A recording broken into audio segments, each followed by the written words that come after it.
Han? Han, remind ko lang sa iyo yung exhibit ni Vanessa. Yes, I will be there. Sige. Promise yan, ha? Aasahan ka namin. Please don't miss it. I won't. Okay. Thank you. Love you, Han.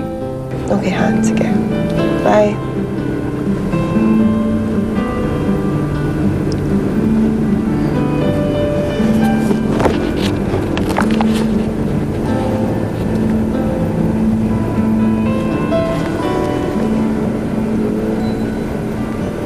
Hello.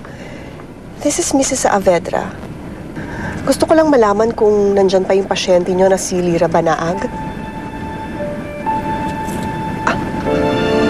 Palabas na siya ngayon? Okay. Okay, thank you. Manong, doon tayo sa ospital. Yes, ma'am.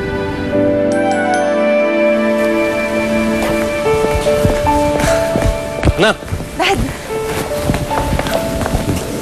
Buti nandito ka lang, Dad. Nasaan na si Mami? On the way na siya. Talaga? Sige po, dito po tayo. Grabe, Lyra, no? Ang tagal mo din pala dito sa ospital. Kaya siguro ganito yung feeling ng mga presong lumalaya. Kasi naman, bakit kailangan ko pang mag-wheelchair? Eh, kayang-kaya ko naman ang maglakad, ah. Ganyan talaga sa ospital? Parang hindi ka naman nag-aaral ng nursing, ha? Ay naman, eh. Mars? Ma'am Roxanne.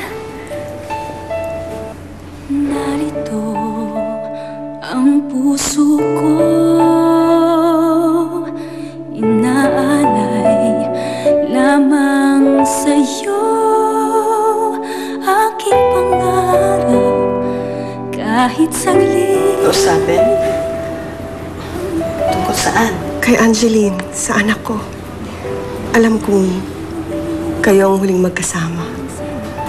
Gusto ko lang malaman kung nagkausap kayo bago siya binawian ng buhay.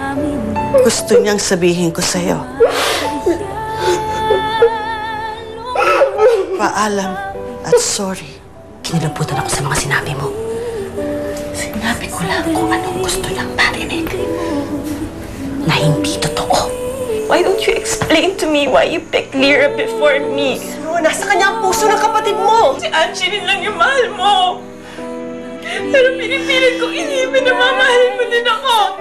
Hindi basta pagkakataon lamang ito. Ano gusto sabihin sa akin na puposes ang inaanak ko? Basta ang alam ko may nangyayari kay Lyra.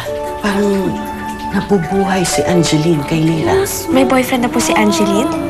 Nabalita mo ba kung ginamit nila yung pera? Nakalabas na ba siya na maayos? Okay na? Alam mo, ikaw na lang ang pumunta kay Lyra. Wala nga akong gusto sa kanya. Prince ang pangalan niya. Prince?